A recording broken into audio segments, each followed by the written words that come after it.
RIP Mike Leach, he really helped usher in an era of being aggressive, being analytical, being pass heavy, and so seeing him succeed, and for a long time the success of his teams were dismissed until we saw that hey, people didn't think Texas Tech could beat a team like the University of Texas, but they could, and so seeing that success gave people a sense that yeah, you know what, maybe that is going to translate to the NFL.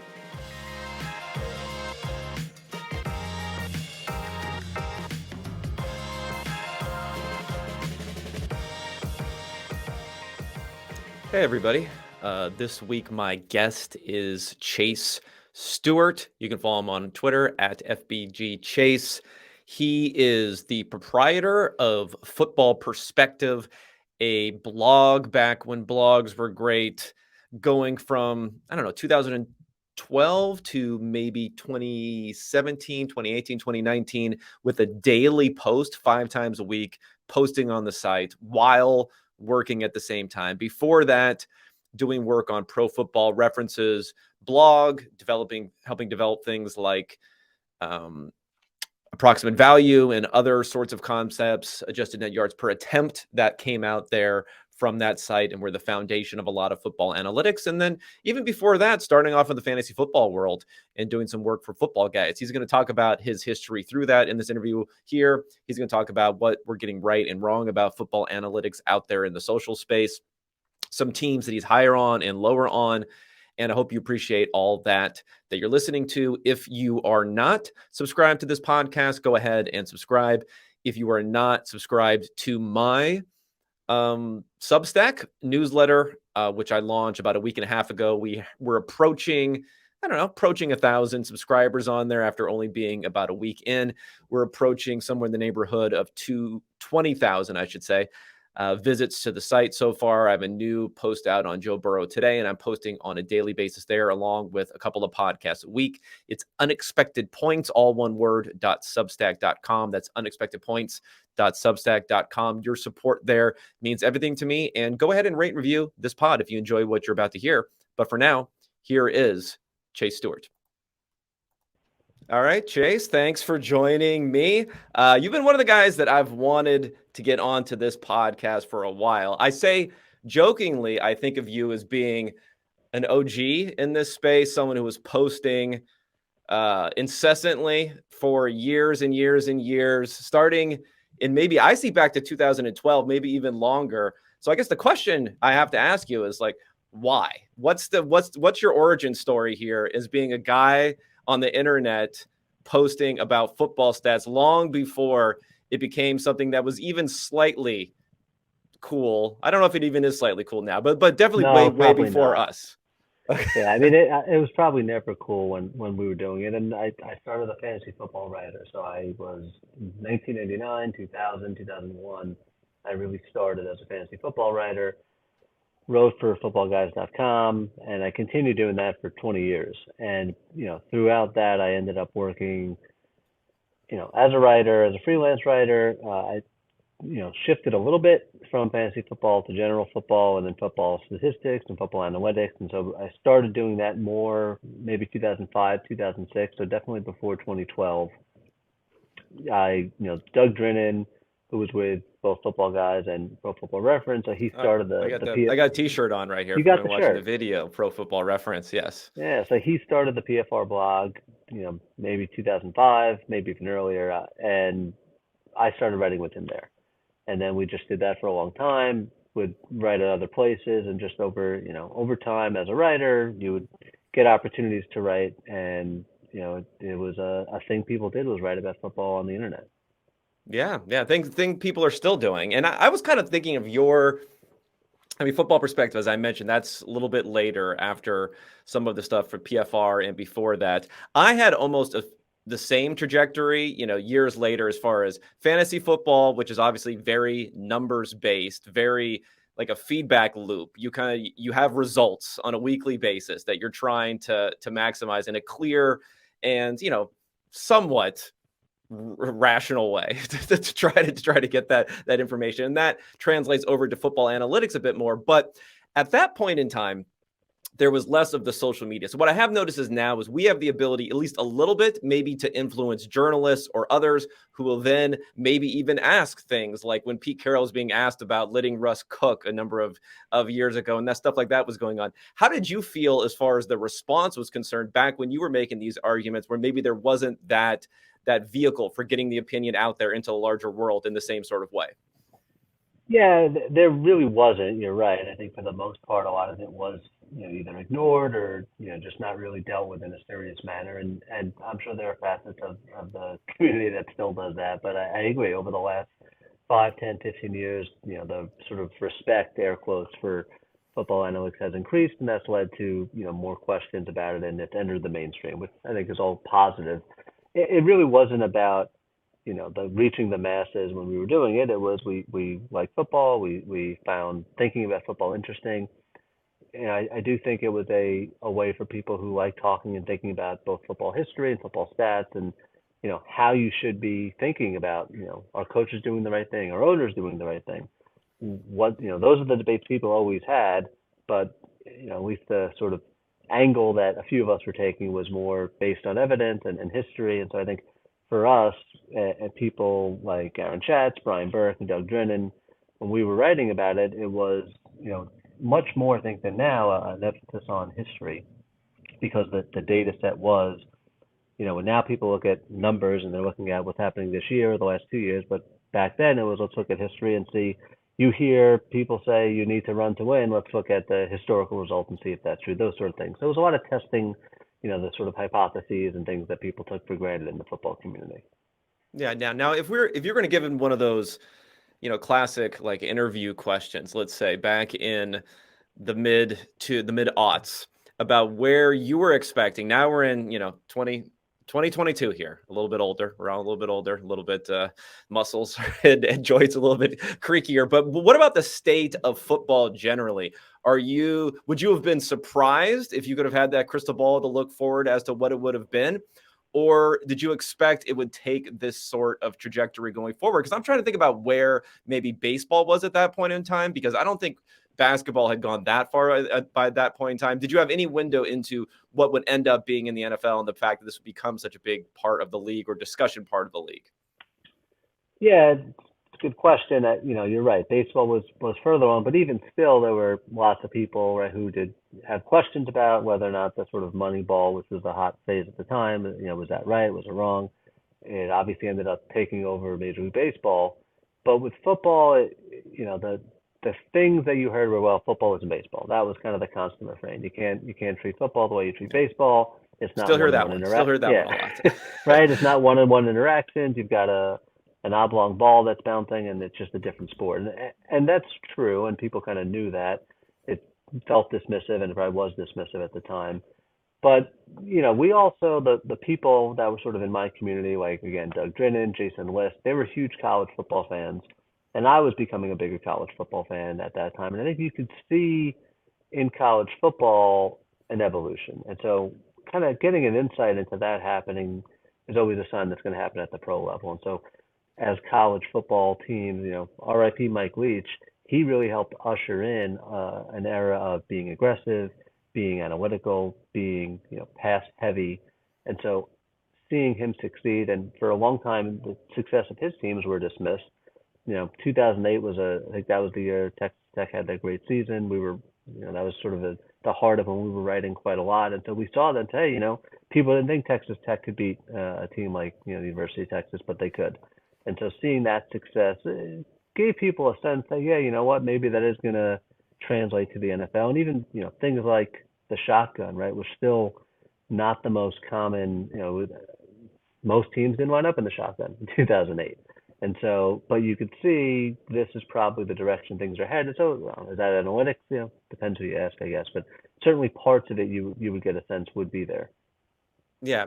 I think there's always this conflict between saying doing X more often has been more efficient. So then the question is, will it be more efficient if you up the amount of it in the future? And that's kind of like the big debate with everything. The critiques that may say, oh, numbers guys want us to pass the ball 100% of the time. Well, if we do that, then it won't work, and things like that.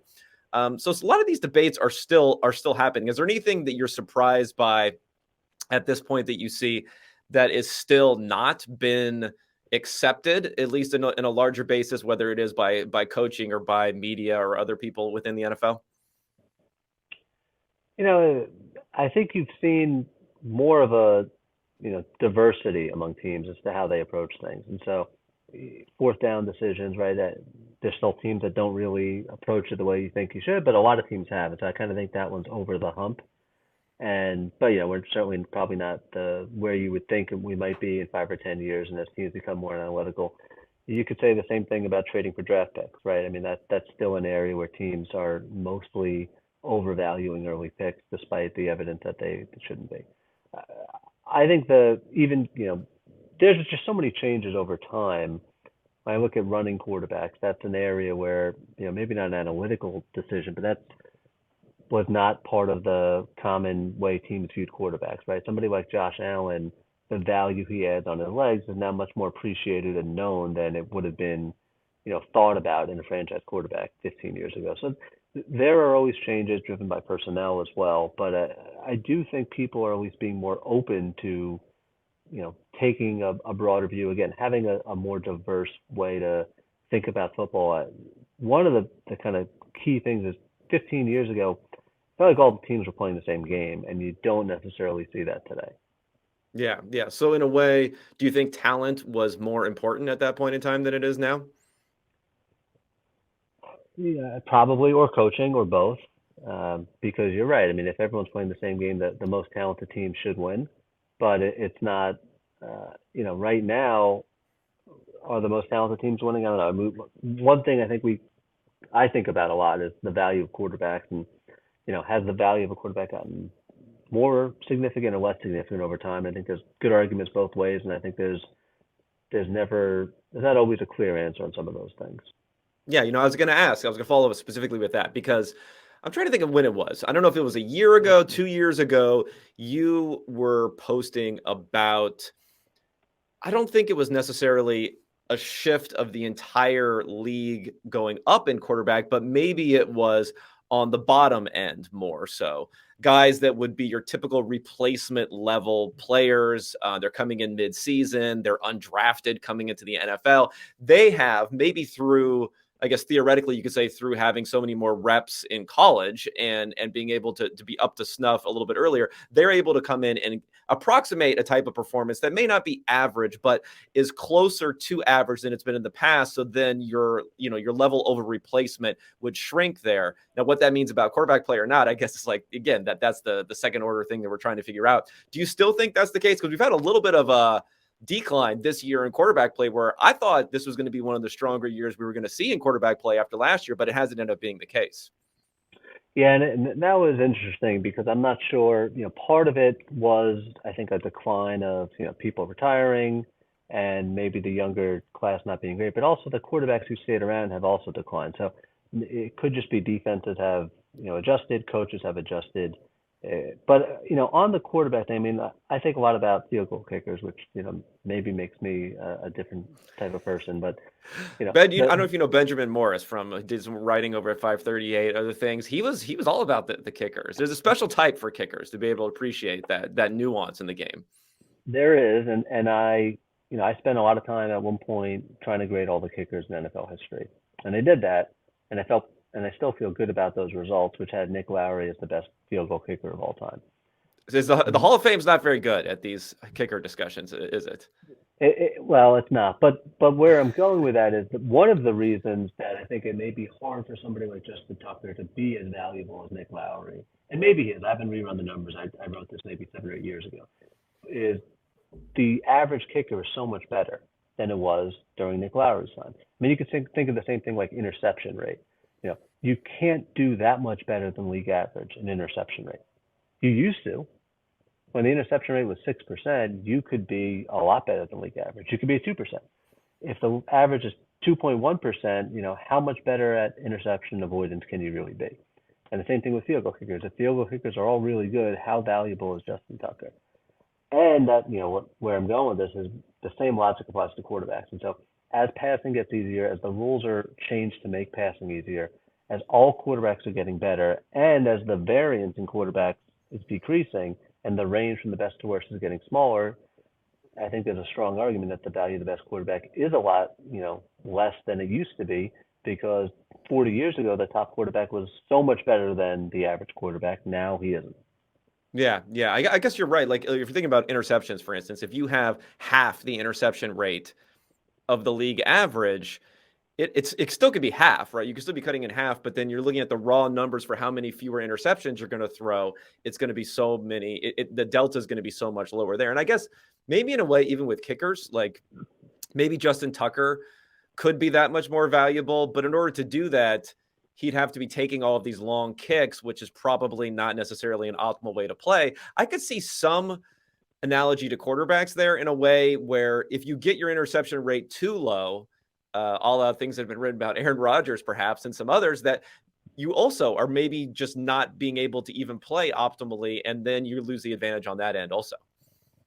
Yeah, I mean, and that's a good. I remember Doug Drennan wrote an article. It was about Adrian Peterson and fumbling, but the Mm-hmm. same idea. And his argument was, people who always get to the airport too early, someone who's never missed a flight, maybe isn't doing it right. If you miss zero flights in your life, maybe your flight avoidance is a little too conservative, and you're wasting too much time of your life at airports. And you should aim to, the optimal number of missed flights in life is not zero. Same thing with interceptions. The optimal interception rate is definitely not zero. It may not be 1%. So I do agree that you need to think about what is the best way to play, and interceptions is a part of it. But if you're sacrificing enough positive EPA in other areas, then you're really doing a net disservice to the team. Yeah, I mean, I'll disagree a little bit on the flight thing. My anxiety levels are way are way too high if I come close to missing. Maybe I need like some meditation also to realize it's like a But little. you've clearly spent a lot of your life in airports. I have. I don't mind. I don't mind, quite honestly. A little That may be a food, a little coping hangout, mechanism. That answer. and also once if you have kids, airport time is like a mini vacation. Anything outside of being at home with your kids is like a mini vacation. So that's also part of it when it comes to work trips or other things. Trust me, I'm leaving early. I got that Uber booked early to get out of the house. What do you think about other positions? We talk about kicker, we talk about quarterback. I guess it would make some sense when you talk about the maturation of the NFL generally that there might be a more narrow range of talent across the board. It's true, and I think that is it's an interesting thing to think about. What does that mean, right? So if there is that, sort of narrowing of the talent level, then you probably would think there should be, right? I mean, there's kind of no reason not to think so. When I think about the arc of history, right, in the 1950s, you weren't having everybody play football. And in the 1970s, people were, not necessarily the money wasn't there to make everybody decide, I want to be an NFL player.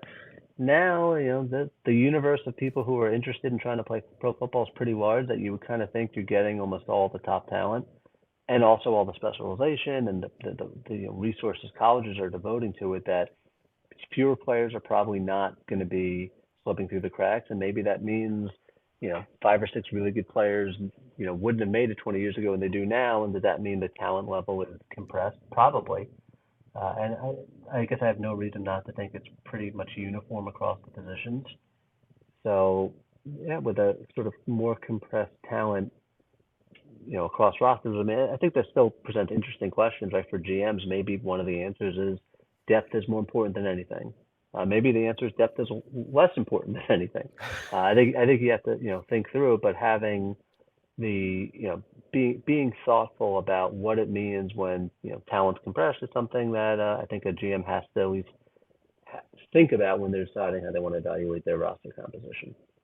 Okay, let me transition and ask you some questions about your blogging work. Blogging has gone from maybe looked down upon when it comes to a certain like journalistic set to now everyone is leaving the evil fake news institutions and moving to their own Substacks like myself. Hopefully check it out, unexpectedpoints.substack.com, and writing on these other sorts of things here. What do you think about when you're thinking about posting, and you were posting on a daily basis? Now I'm hoping to post on a daily basis, and even today I was almost fried just trying to get this thing done, and I'm like a week into this. So when you're posting on a daily basis, what are you thinking about in terms of how in depth do you want it to be? Is it something that pops into your mind? Do you have a schedule you're thinking about in advance, like how to engage the audience versus how to educate the audience, all those different things? What are you thinking about? Or was it just what happened to interest you at that particular moment? Well, a lot of it's what interested me, and I wasn't, doing it for anybody else but me. But you do want to have it be appealing to people. You do want people to go there. I mean, the reason I decided to write every day was I thought that was the only way to get people to come back. If you know there's going to be a new article every day, and I did that for a very, very long time, it would convince people to come in. And you know, I, I there are certain people, and I'm probably one of them as well, who do better when you just are going to do something every day than moderation. And so it would be easier for me to post every day than 3 days a week. If I'm posting 3 days a week, I may just flip to one or zero. So Right. having that consistency was helped the structure for me. And it's sometimes I would have a be able to think through it and say I want to really map out what I want to do this week, and maybe I turn it into a 3 4 part article. Other times it's here's a quick post when I wake up that morning. Here's what I'm thinking about. So you have to be flexible if you're going to be doing that much writing. But and I think if you don't do it for yourself, if you're not doing it for what interests you, you're unlikely to continue it for very long. Yeah. Now, how do you think, looking back, if you have an idea? I think what you've written all stands up pretty well. I mean, I think one of the benefits of having a numbers-based analysis is that it's a little bit less opaque in a lot of ways. I mean, I guess nowadays, like EPA and other stuff is a little bit fuzzy as far as how that's calculated. But generally, you're presenting information. You can figure out in some sort of way how it's calculated. How you interpret that information can be very different. So how do you think about how you were looking at things then? Is there any sort of like macro change you would have on how you're reviewing things? Or do you think, like I do, that it stands up pretty well? I have not gone back and reread it. I'd probably be scared to because I did make a lot of predictions, right? I mean, it's not just you know cold hard numbers, and so when you make predictions, you're going to be wrong a lot of the time. I've probably changed the way I think about things a little bit, but in general, you're right. It is a either analytical or historical based view, but it doesn't mean things don't change, right? I mean, I probably wrote at some point that Tom Brady was going to trail off soon, and so I guess that's a prediction that would have been wrong. You would not Probably like expect them, 4 or 5 different times, maybe 10 starting. times, right? So I mean, if you start writing in 2001, so Yeah. there are people who change the game, people who change the sort of rules of how you make your analytics and your evidence. But I at least always tried to be pretty empirical, and hopefully that would have things hold up over time. Okay, here's a guy I could think of. I'm just thinking back. I'm in my mental memory bank, which is getting fuzzier by the year. I remember, and maybe correct me if I'm wrong, because I could be misremembering this.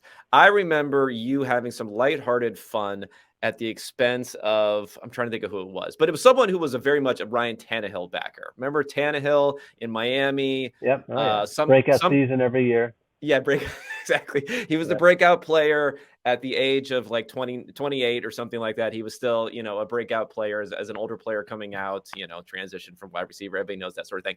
But now he moves to the Titans, and very different style of play. When he was playing before, he played in these systems with Sherman and others where they were just chucking the ball over the yard. Dan Campbell got in the mix for a little bit, got the running going. That failed. Went back to chucking it all over the place. And then now he transitions into this Tennessee offense, and some of those skills that he had that maybe film watchers deciphered, like his ability to, his accuracy or his ability to deliver the ball, now in a system that doesn't have him do a lot maybe of other stuff when it comes to quick decision making, things like that. Now he's starting to thrive in that way. That's an example where I could see building too strong of a conclusion of who Ryan Tannehill could ever be versus based upon the numbers being not wrong, but it's possible to overstate yourself at that point in time. Well, what do you think about a situation like Tannehill? And that would be the case for a lot of guys. We're talking about Tua now. We're talking about Jared Goff versus other people. Like who can these guys be in different situations, not just the numbers that they have currently? Yeah, that's a very tricky question. I do think so with Tannehill specifically, right? That he got a lot of credit for things like TD and INT ratio, or completion percentage, where and you compare him to the pro Tannehill, he's like, oh, compared to Joe Montana, he's looking great. And so sort of Right. without error adjustments and without recognizing all the sacks he took, I think he got very overrated, and his age as a young quarterback. And every year Every he's going to quarterback break is out. better as a rookie than Peyton Manning if you just go and Right. throw So those stats I up think there there. was a lot of sort of bad arguments about why Ryan Tannehill was either going to be good or about to break out, and I did like criticizing them. I do think it's tricky. The error you're talking about is an error of being too quick to judge a player, and I think we're much more likely to make the other error than that error. So you're right that Tannehill is probably a good example of somebody that maybe people were too quick to write off, and that he could succeed in another system. And same thing about Jared Goff. I feel like he's had 4 or 5 different careers at this point. I don't know what to think of Jared Goff. I mean that, but more likely than not are people to go the other way and say, oh, we don't know how good this player is or not. I think people give a lot of excuses for highly drafted players for a long time. That's a more common mistake. And so if you have to pick one area to go to, and again, this is speaking generally. I know there are, I'm sure, many people out there who write off people too quickly, but on average, I think the more common error is still taking too long to write off a player. Now, are you saying that um, because as a well-known Jets fan, you would have been better to have just written off almost every single quarterback who's been drafted since Joe Namath? Well, maybe not. There's a few. There's a few that have been in there who have had a little bit of a run. Vinny had a little bit of a run there. Why am I forgetting the noodle arm guy Chad who was pretty good? Pennington, Chad oh man, Pennington had a little bit of run there. Sorry, Chad. I didn't mean the noodle arm thing, but he had a little bit of run there, but it's been dark there. So I guess this would also flip into like an argument for or against Sam Darnold, and now you're having it again with Zach Wilson right now. So you would more lean on the side that there's more risk in saying let's continue to play this thing out than there is in making a move. I think so. I mean, even my, my brother's a big Jets fan as well. And we're always going back and forth on Twitter. I mean, he was a huge Sam Darnold fan for a long time. He was a huge Mark Sanchez fan for a long time, and I was always ready to He pull likes the to trigger. enjoy himself every now and again, He, unlike us. Yeah. I guess he's the optimist, but we now have the same discussions about Zach Wilson. And, I do think, but he said, do you think he's going to work out? And I said no, and I said, but it like you could have asked me the day you drafted him, right? So I think let's start with that. Do you think it's going to work out when you draft him? No. On average, right, the second quarterback drafted is probably not going to work out. And so I think people forget that sometimes, right? I mean, it's not, he was going to be a franchise QB and now we're knocking him off. The sort of your expectation should be the second quarterback taken in a draft is probably not going to be a hit. Maybe it's a 20% chance. Maybe it's 30 if you're being generous. And so now you add in the evidence that we've seen, and it's gone a lot lower than that. And so, no, I wouldn't expect Zach Wilson to work out. I'd say, there's a 5 or 10% chance, and who knows what even working out means anymore. But, you know, could people say Geno Smith has worked out now? I don't know. But is Zach Wilson going to be a guy who will be a franchise quarterback in the NFL for multiple years? No, I don't think that is a reasonable expectation at this point.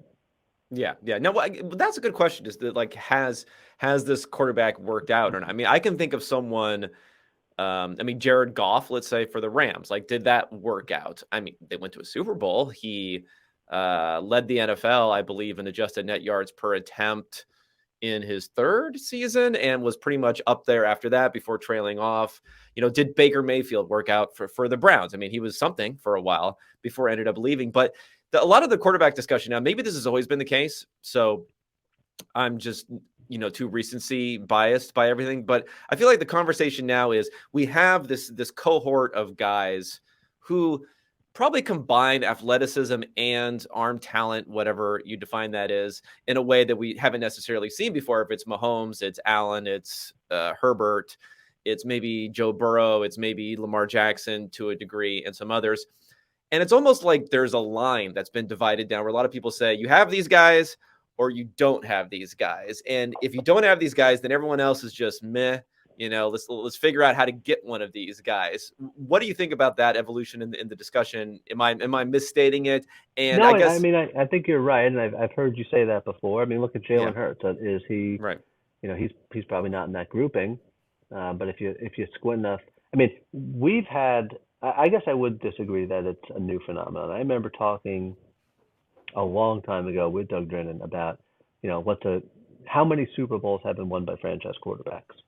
And part of the problem is, after a quarterback wins a Super Bowl, he's now a franchise quarterback, right? So, you know, Right. So that like when makes Joe it, Flacco became elite after yeah. he So, won if he won the Super Bowl. so you can win a Super Bowl if you got a franchise quarterback. So, what does it really mean? And Brad Johnson won the Super Bowl. People now whitewash the Tom Brady memory, but he was not a franchise quarterback when he won in 2001. And so, Eli Manning, is he a franchise quarterback? That's a tricky question.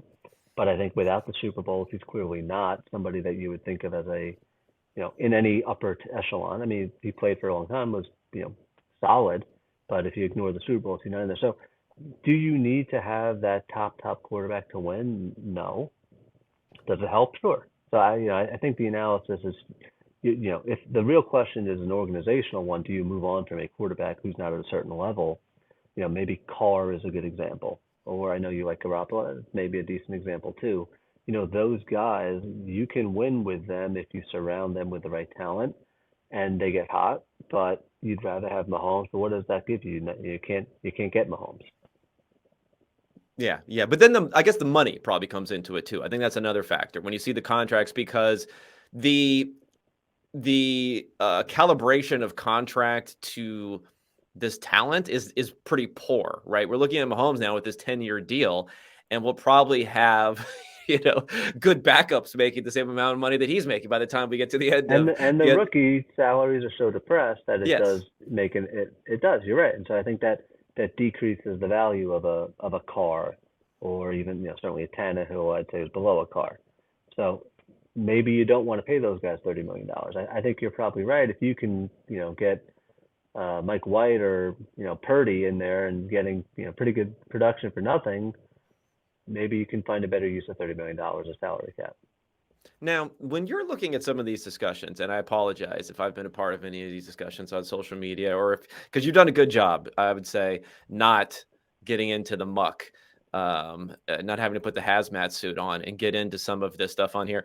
Is there anything that annoys you from what the self-appointed stats guys are saying out there that you think is either wrong or being presented in a poor way? It could be a better way.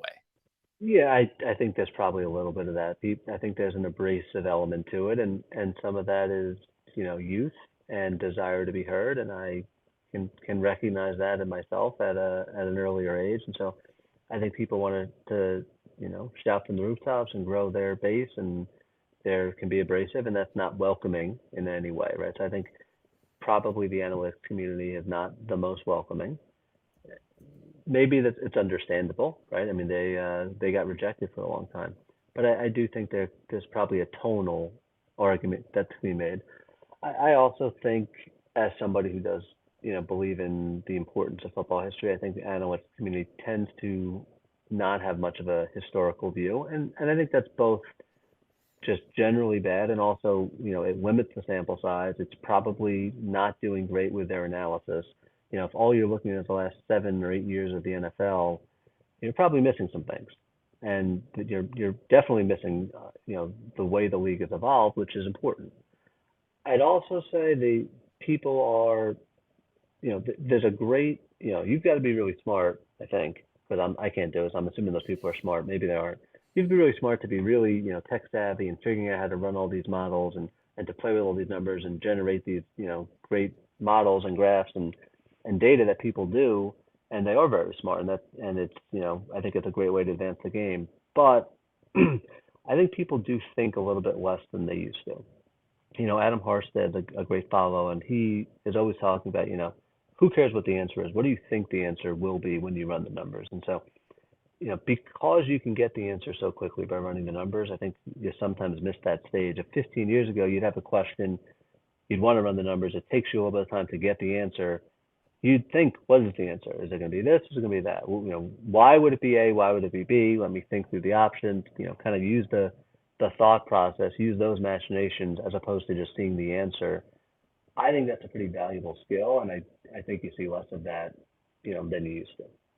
So more of a testing a hypothesis type of mentality then? Yeah, testing about and just because you can spit out an answer, but if you don't know why, maybe there's a bug in your data, and I've seen people have bugs in the data and they never catch it because they're not questioning it, right? So that's one, but also I think it's just helpful to think about the why and think about what you expect the answers to be, and help, even like a fourth down model. We spent a lot of time thinking about it before they were sort of really widely spread, and I'd say most of the time, probably 90-95% of the time, I would be able to sort of have my gut would be correct with the model. But when it wasn't, that would be something I'd want to then think about, right? So why am I wrong? And that makes me change the way I think about the game, and you learn something from that. So I just think the critical thinking aspect and having that hypothesis, not just looking at the numbers, is a skill that people should try to acquire. That makes sense. I mean, also the data, I guess we're talking about a historical perspective. Now that we have all this free data out there, like the NFL Faster data that I'm using goes back to 1999. So, that's That's going to pretty good. limit. It's better though. Yeah, It's that's better. not the That's better. last So 5 years. yeah, it's going to limit some people. I mean, I've done my fair share. Thanks to Football Reference again for scraping their data off of their website to get back to do some longer historical analysis. But well, at the same time, though, do you think can there be anything on the flip side? Can the game has changed? Right, old man, old men Absolutely. talking to us. The Yeah. game has changed. Friend of the pod, Stephen Ruiz, said the other day, we're post processing now. Like that doesn't matter for quarterback play. I mean, he's being over the top as you would be for running backs don't matter or something like that. But is there also the ability that we, through a larger lens, are just missing something that's happening? They're going to be way behind the curve from something if we're looking back too far as to what the historical example was through a different era. Yeah, I mean that's always possible, and I think part of being different or cutting edge is you have to deviate from what everyone else is doing, right? So I would not want my interpretation to be that we shouldn't be doing that. And I think it's better when teams have different strategies. That goes back to the diversity, right, from the beginning. If every team's doing the same thing, that's bad. If lots of teams are doing different things, I think you'll find out more information. Is it possible there's a new trend that people are not picking up on? Absolutely. There probably is. And I mean, I like, Chip Kelly didn't work out, but I liked what he was when he came to the NFL. He's got his sports science stuff, and he's thinking about nutrition, and he's thinking about training, he's thinking about practice, and he wants to change the way all those things are happening. I thought that was a great thing. He could have been on the cutting edge of a new, era of football. It didn't turn out that it worked for, maybe because he was wrong, maybe because of other reasons. But I do think you need to, you can't expect to just do what people did throughout history to, and then be the best unless you get really lucky and get Patrick Mahomes. Yeah, that's always a good strategy. Get Patrick Mahomes when you can replicate that. Well, it does help, like hiring. That's always a good thing. Like Ryan Poles, hey, we'll just we'll grab him from Kansas City and then plug him in, and we'll see what happens in Chicago. Okay, let's talk about specifics for some metrics here, because EPA is the thing.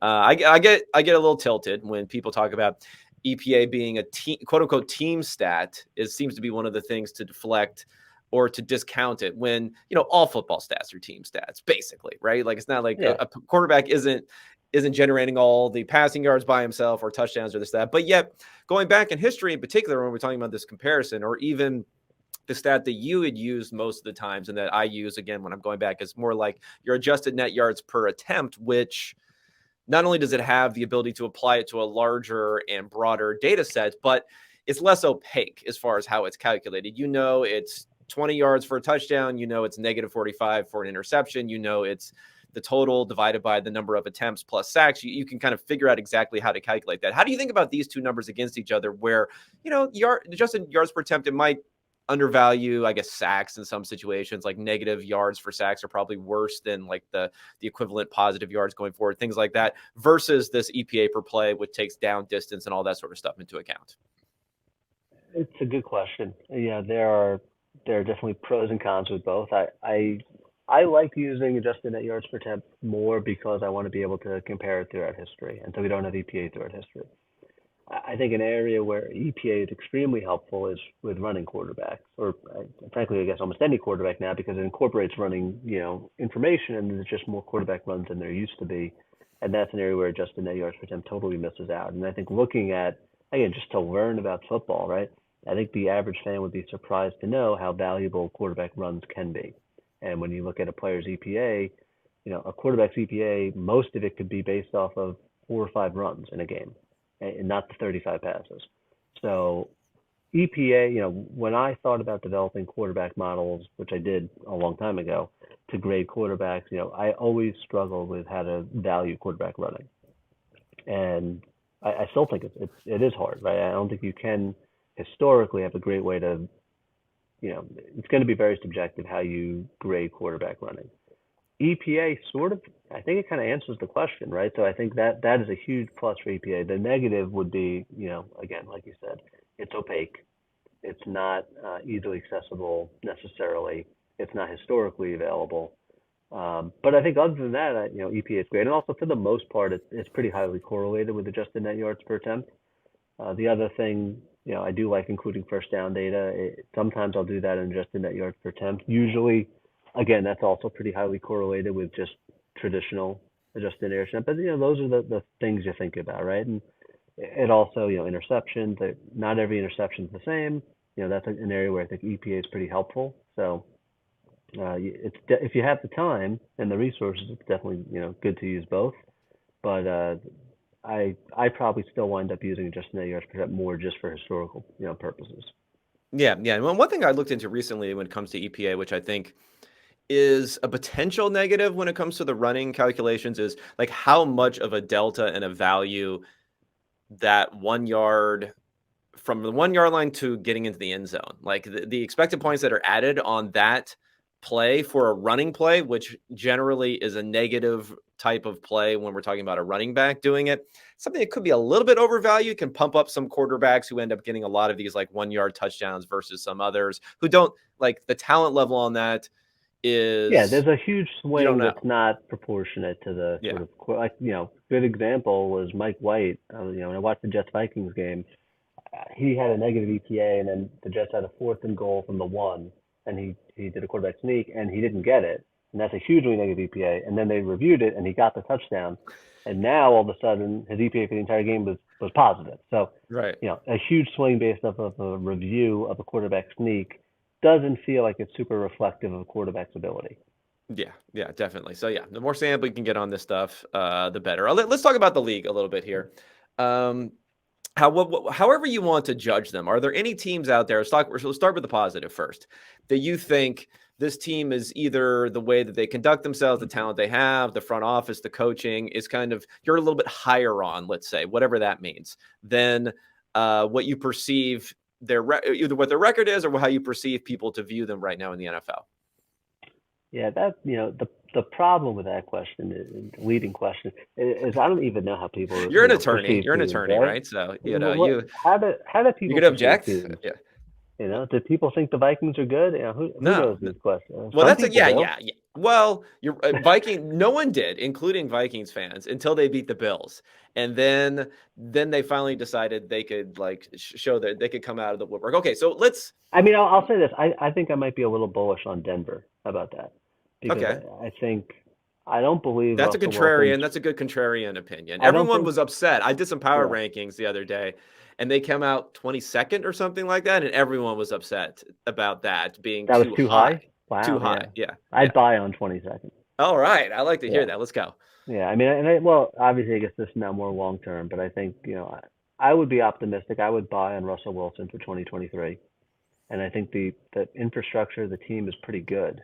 The defense was great this year, and maybe that doesn't repeat, but maybe it's pretty close to that. So that seems like a team that's just having a really rough year, and I would be more willing to give Russell Wilson the benefit of the doubt long term, and the talent on the offense is actually not too bad. And maybe to help the offensive line. The defense is great, so that might be a team I think teams are writing off a little too quickly.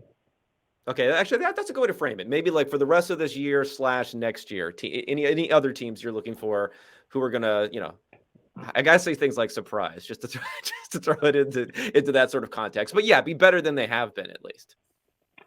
Yeah, I'm not, again, I don't know what people think of the 49ers, and I don't know what they think of Purdy. So again, I mean, everyone hates Garoppolo so much that I say I wish I loved anyone as much as a film analyst loves any 49ers quarterback not named Jimmy Garoppolo.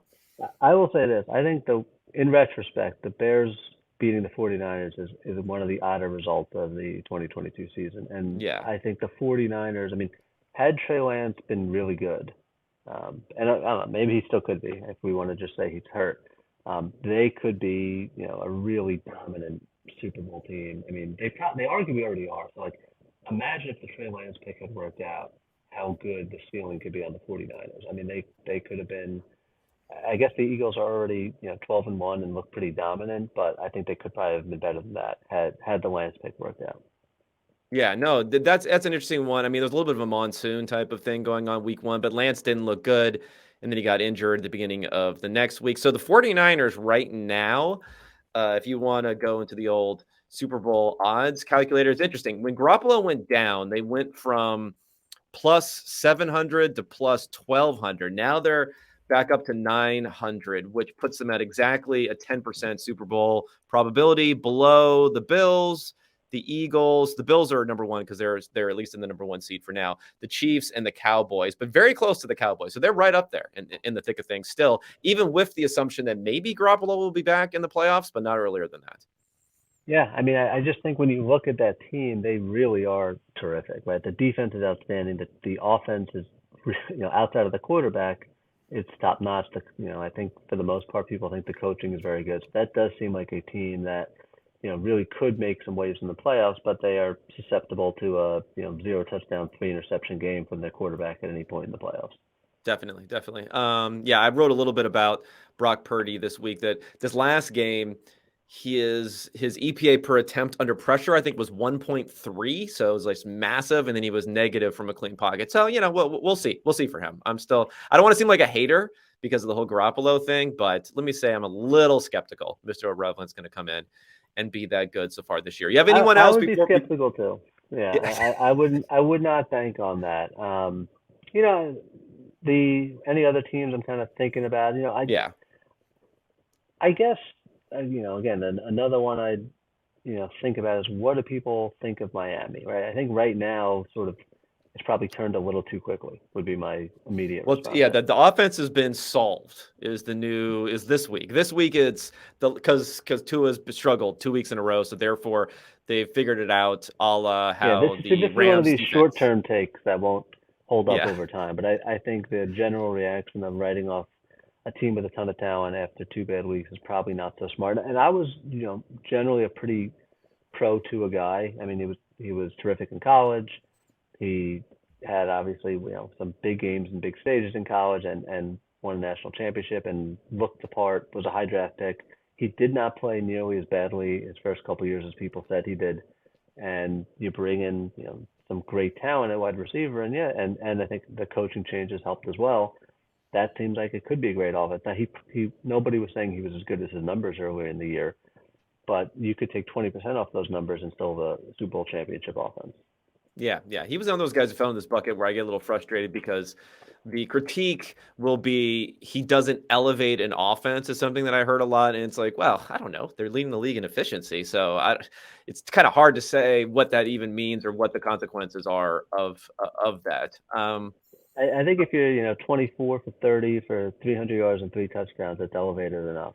Yeah, exactly. Right. That's like the counterfactual is like, okay, well then if you put someone in there who could elevate the offense, they would have a billion points or something. Like I don't quite understand how this works. But anyway, I've been doing that whole argument with Garoppolo for way too long.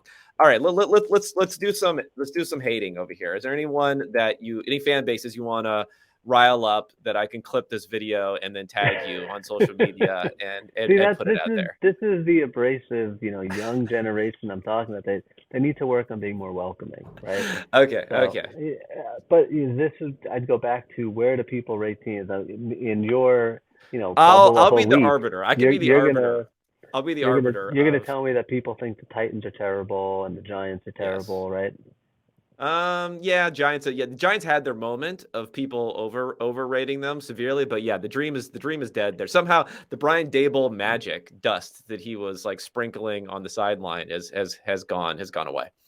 I mean, I think Kirk Cousins is interesting. So I will go back to Minnesota. I mean, I'm not sure what to make of what has been a pretty noticeable decline in his play. Yeah. And because I think it is surprising, right? Given the talent around him. Well, And in when their you, record and everything, most people yeah. wouldn't expect that he's he is one of he is a problem, I guess, in this sort of scenario. And I wonder, I mean, he's got, I guess Thielen's not what he used to be, but he's perfectly capable as number two when he may have has, the best receiver in the NFL. You would think that their offense would be better. And I'm not sure. I could kind of see it going a couple ways with Cousins. I could see him having a great Super Bowl run because I do think his talent is still there. I mean, frankly, I think he's probably playing like a bottom 10 quarterback this year. Would you say, independent of talent Bottom around him, half, definitely. Yeah. right? And so I think statistically he might even be bottom half. So once you subtract out Jefferson, I'll go bottom 10.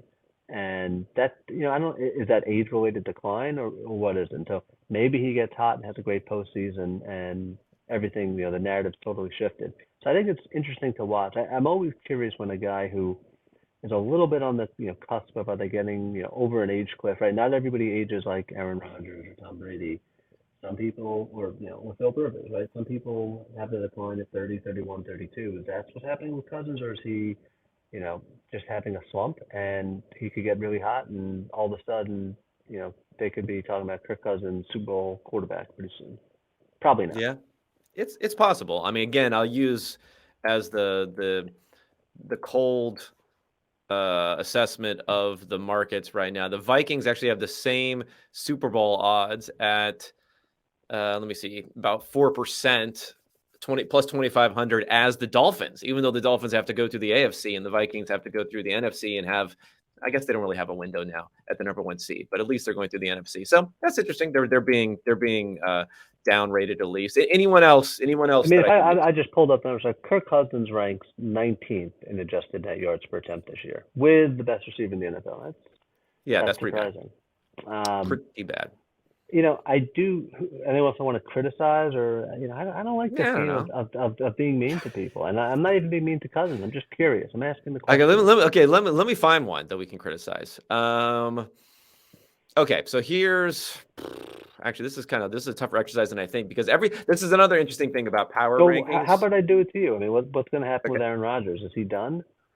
I don't think Aaron Rodgers is done. No, I mean, I guess I haven't seen the physical decline, so maybe I'm a little bit higher on him than some others. Although in this season, I did have this like I mean, he's 39 and having a huge decline. That seems like yeah. I mean, I guess maybe I'm falling prey to the old eye test here and seeing that he looks like he doesn't look like, a Peyton Manning circa 2015 type of situation. He had this whole disrupted play, I guess you could call it, from 2015 to 2019 when things weren't really working around. So yeah, maybe there's something to the decline. I mean, he's older than what some people might think. Was he 38 now? 39. Yeah. 39. So yeah, it's possible. I guess I don't quite see the same. Although going to the season, I was predicting that he and Brady were gonna decline a bit. So I don't know. I guess the problem is no one is high on anyone right now. When I put together these power rankings, everyone gets upset about a team being in the top 12, and it's like there's no good teams other than maybe the top 5 or 6 teams. So let me think of one here. Well, let's go all the way up to the top because a lot of people are putting the Eagles. I'm being told that they should be the best team in the NFL. They're the best team, I think, by far by DVOA right now. Yet the betting markets still have the Bills and the Chiefs as being better. I still think the Chiefs are better. Maybe the Bills are better. That would maybe be a team to think about because, again, it probably comes back to quarterback a little bit here and the confidence that we can have no matter Probably. what. Okay, it does. It does. So I was doing my thing. I was doing my, my pontificating thing here. You interrupted my pontification. Okay, it comes down to quarterback. Better. It comes This down to this this quarterback. is this is why we need advanced analytics. This is why. Yeah, It comes down to quarterback. That's it comes down to quarterback. 20 years of football analytics Well, has and reduced schedule it to probably that. also. I mean, the Eagles have had the softest schedule in the NFL, and I think will continue to do so. So that probably has something to do with it also. Yeah, but I would say, I guess I'd be bullish on the Eagles versus the Chiefs and Bills. So Okay, so I they're mean, good. I like maybe that. let's put the Bills in a different category, Yeah. because for the Chiefs, right? I think it's a pretty, at least the way I think about it is pretty simple. All right, so Mahomes is the best, sure, but if it's the Chiefs' offense is the best, second best, whatever, and the Eagles is what, third, fourth, and then what about the defense? The Eagles have a top five defense, and the Chiefs' defense is, average or worse. So that seems pretty clear to me, unless you significantly downweight defense, that the Chiefs are not as good as the Eagles, right? Mediocre defense, great offense versus great offense and great defense. So that's like an obvious you should be picking the Eagles. Okay, well, let me say, because again, they don't play each other, but you could be making some money right now in the good old betting markets because if you triangulate all their different odds over the Well, because next people two. they don't believe in Jalen Hurts. I mean, that's all it is. I don't think Well, okay, there's. let's talk about that because I think this is gonna be the big thing. This is gonna be the big thing, and you tell me whether this is a poorly thought out way of viewing quarterbacks. So if we go through this season for the Eagles, again, their schedule, I think they were down pretty significantly to the Jaguars, maybe by 10, 14 points early in that when it rained a bunch. The Jaguars just completely tripped over themselves the entire rest of the game, fumbled everything away. It all went down the tubes. The Commanders end up beating them. So that's another game where a team actually had a decent bit of a lead on them. Not really much of an issue there. And then, the last couple of weeks they've dominated. But we are also talking about, dominating the Giants, the Titans, some other teams which haven't been great. I guess I think what most people point out too is when you get into the playoffs, you're facing another team that's going to have a better than average defense, a better than average offense. If you get into a situation where you are down, the opponent at least believes you're going to have to restrict what you do, maybe pass it a little bit more often. They know that's coming, and they can continue to score. Can you put enough offensive pressure to come back in that situation? Yeah, It's like I the mean Lamar that Jackson thing. It's like the Lamar Jackson thing. yeah, it is, and I think it's a question that people will have to, I guess, ask until it's answered, right? So, you could, number one, that this may not ever happen, right? I mean, the Right. way football games go, the Eagles may not get down at all in the playoffs, and this never comes up. So, yeah, certainly if the Eagles are down 10 in the fourth quarter, you don't feel as good about the chances as if it's the Chiefs. Absolutely. But that's just that's a pretty small area of the game. And so I think, again, I think we're erring too much in that direction to say, number one, if you wanted to say the Eagles aren't going to the Super Bowl, sure, but picking the field over the Eagles is not really a fair fight. I'd say number two, people are more likely to think of the Mahomes situation than, that's 20% of games, 10% of games when that happens. In most games, the Eagles will either be winning the whole time or it'll be close. They won't have to deviate too much from their game script. And if they have to, there's a decent chance Hurts can still play well. So is there a chance that the Eagles get down and Hurts has to throw a bunch and he implodes? I think so. But I think that concern would be not as significant to me as the fact that they've got an incredible defense and the Chiefs' defense is not incredible. Yeah, that makes sense. I mean, also probably the playoffs last year, how ugly it was offensively against Tampa Bay, probably might play into some people's thinking on that too. So let's go to the one team that you get clear-minded that you can speak about as best as ever. Again, it's hopefully some social media fodder we can get off of this one, knowing that you're loved or hated, I'm sure, by Jets fans, depending upon what your opinion is of the team that particular week. What do you think about the Jets, Mike White, the infrastructure here with Salah and Joe Douglas? I What's your overall yeah, feelings on the you Jets know, right now? I actually think the team's pretty good, which I don't usually I say, agree. which is also has been correct when I say I don't think they're good over the Yes. last 10 years. So they've suffered a lot of injuries, and there's as a fan of the Jets, it's hard not to wonder how good they could have been if they didn't have four different offensive linemen get hurt, if they didn't lose Brees Hall, now Quinn Williams is hurt. The Jets could really have had maybe even a Super Bowl caliber roster. I mean, it seems crazy to say, putting aside quarterback. Um, I don't. I think people have gotten a little carried away with the credit for Joe Douglas because it's one season, which by the way is a 7-6 season as of recording. But I mean, there were two terrible seasons, and people would say, oh well, he was tearing down the roster. But I guess I don't know how much credit you get if all you do is tear down the roster, trade all the players for draft picks, then use a bunch of high draft picks to pick good players and go 7-6. That doesn't seem that hard to do. I'll give him more credit for getting a player like Huff, who was a seventh round pick or an undrafted free agent, and now just been a tremendous situational pass rusher than hitting on Sauce Gardner, which doesn't seem. I mean, I'll give him credit for that, I guess, right? I mean, I've always struggled with how you grade GMs on players like that. Oh You yeah, got I the mean, if the Texans take Sauce, then they're probably taking Stingley, right? So yeah, right, and I think about the Becton pick. He got a lot of credit for the Becton pick, which is crazy, right? Because it hasn't worked out. But yeah, he got a lot of credit for it, and he also yeah. took Tristan Wirfs him, was after, I and he believe. took Yeah, him over Tristan Wirfs, and so yeah, which looks like a pretty bad decision. And it was a draft where the Jets desperately needed a lineman, specifically a tackle. There were four good tackles available. Two of them went before the pick, and then he took Becton, and the guy after him was better. So I don't, understand how Douglas got a lot of credit for drafting Becton, but he did. And then the next draft, and that whole draft was terrible. The next draft was Zach Wilson, so that did not work out too well so far. So yeah, I think Douglas has done a good job building the roster, but I also think you know, take tearing down a roster, trading veterans for picks. He's done a good job with the trades. I mean, absolutely, he got a great ROI on Jamal Adams trade, great ROI on the Sam Darnold trade, but trading a bunch of players for draft picks, cutting a bunch of veterans, and then using a bunch of high draft picks to field a good young roster, and missing on quarterback just doesn't seem like something that's how many standard deviations above average is that? That may not be zero, maybe zero. But I think we have to see how he does. And ultimately, the roster is pretty good. I think he gets credit for that. Salah's another one where, it's easy to point to the analytic misses, right? Sometimes he doesn't get fourth down decisions right. Maybe he doesn't do his timeouts right. But overall, he's done a good job with the team. I mean, you've got to give him credit for he brought together a challenging group of young players, some maybe immature players. He coached them well. The team is bought in.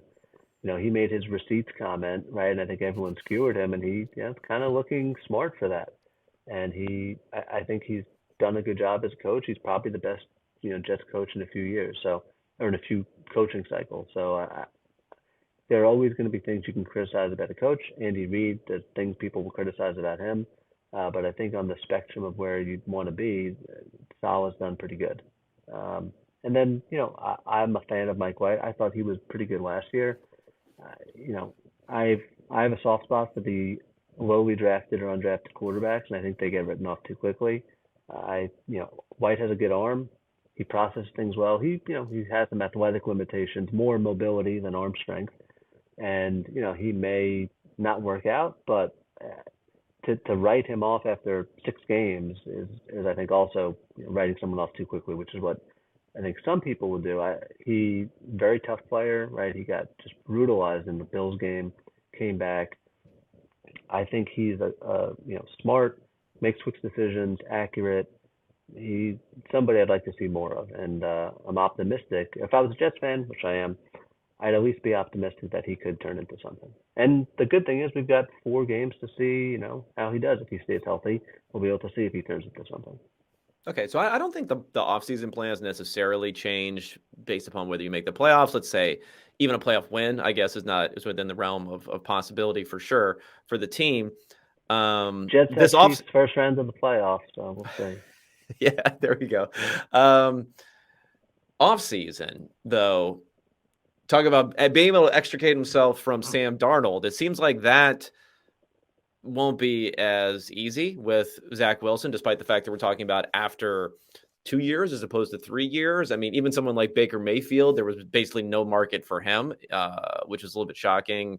Probably is a timing issue. There'll be no market for Zach Wilson. Yeah, there'll be no market for Zach Wilson. So then what is the move in the offseason? Because you probably want to at least think about bringing in some sort of veteran competition. And then we have Wilson, veteran competition, and Mike White all hanging around. I mean, what's going on there? Yeah, I mean that's the question, right? And I don't think. I mean, I'm generally, I guess, a little bearish on Zach Wilson, but I don't think you have to write him off. I don't think he's done. I think it would be unlikely if he turns it around, but I mean, he's here, so you have to at least give him the chance. And obviously, the people in the building know better than we do as to his work ethic and how he's progressing. And maybe he is going to be the third year breakout quarterback. That sometimes happens. So I think I would not want to just give up on him, but I certainly would not want to rely on him. And so probably not ideal to have just Mike White and Zach Wilson for next year, unless I do think it matters a lot what happens with the rest of the year for Mike White. More about his play than the Jets making the playoffs, but if he plays poorly, I think it's pretty obvious they have to bring in a veteran. If he plays well, if you think about his salary being cheap, he's actually a free agent. But assuming he would stay there, at a relatively cheap salary, it may be the best move is to keep him, build around him, and see what happens, as opposed to bringing in a Derek Carr or whoever. Yeah, it's tough. I don't know. I guess you probably shouldn't think about these things in terms of like mitigating the bottom completely falling out, because like what's the it's like what is the real benefit of trying to avoid having 4 wins or having 6 wins or or something like that. But I guess optically, even if White plays well the rest of the season, there's going to be some material chance that he could flame out next year, and then you're struggling. I don't know, you're getting like Teddy Bridgewater or someone to come in maybe. Well, I mean, I guess if he plays well, I think you would just potentially run it back with Wilson and White. I mean, I think that's it. And then if he struggles the same way, Kirk Cousins is struggling this year. So anything is possible. But if you're the Jets, the thing that they've got going for the team right now is a good roster outside of the quarterback position. And maybe, I know you said this before, maybe the defense regresses next year. So that's open. But if you've got, they've got some good running backs. I know we all think running backs are very important. They've got Garrett. Well, Breece Hall's got some actual like speed, so yeah, it does help to be able to get an explosive play every now and again. So we hope he's healthy and good for next year. Wilson looks like a terrific receiver. Elijah Moore maybe. I actually think Corey Davis will probably be gone, but you can build around that. They've got a couple of good tight ends. Hopefully the offensive line is healthy next year. The offense that LaFleur has built is generally pretty good. So there's reasons to think you don't need anything more than a Mike White to have a very good offense. So I would be okay doing that. Is it a Super Bowl roster with Mike White? I mean, probably not. But I don't know. The Jets beat the Bills with Zach Wilson, and they could have beaten the Bills with Mike White getting hurt too. I mean they played in Buffalo. Probably the biggest play of the game was Joe Flacco coming in for one play and fumbling.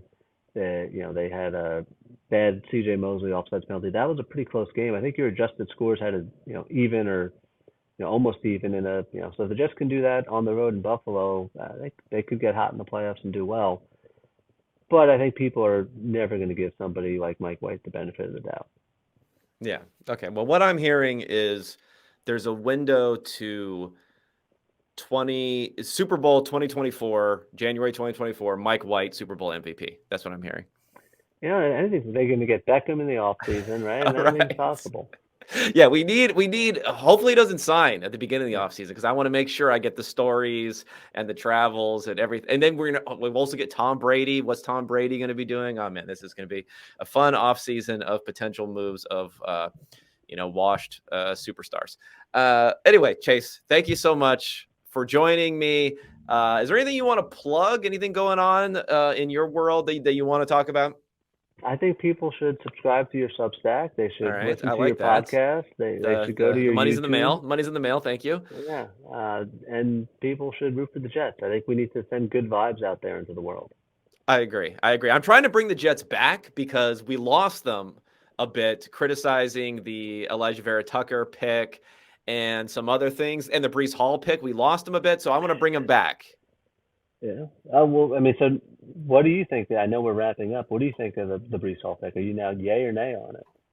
I mean, I'm still a nay on it, but at least with Hall, because of the explosive ability, which was confirmed a little bit by his athletic measurables and things like that. Hey, if you can generate an explosive play, I think that's probably more important in the running game than some people will give credit for. The problem is, obviously, you don't have a lot of consistency. Like Jonathan Taylor's kind of disappeared this year where they really relied on him last year, but some of that is injury based. And he did basically win them the game, Jonathan Taylor, against the Raiders for them when he did come back. So if you're that type of player, and that's again, Jonathan Taylor's similar profile, big dude who can run really, really fast. If you're that type of player and you have whatever the film guys are telling you, I'm a little bit better. I'm a little bit better with it. I remember we did a PFF mock draft for the 2020 draft, whatever draft Jonathan Taylor was. Yeah, it was 2020, right? Yeah, 2020 draft. And like no one would take running backs in this mock draft. So in the third round for the Ravens, I took Jonathan Taylor because I thought, hey, if you have Jonathan Taylor and Lamar Jackson back there, That's like pretty good. Good luck guarding that. But so I'm maybe I'm a little bit more running back friendly than some of the other guys there. Fair enough. All right, thank you, Chase, so much. Yeah, thanks for having me. Yeah, make sure you follow Chase on Twitter. What's your Twitter handle? I don't have it off the top of my head. At FBG Chase. At FBG Chase. Good stuff there as always. And like you said, the man said subscribe to the Substack. So you have to do what you say, or else you're officially out of the Analytics Club. Thanks so much, Chase. Thank you.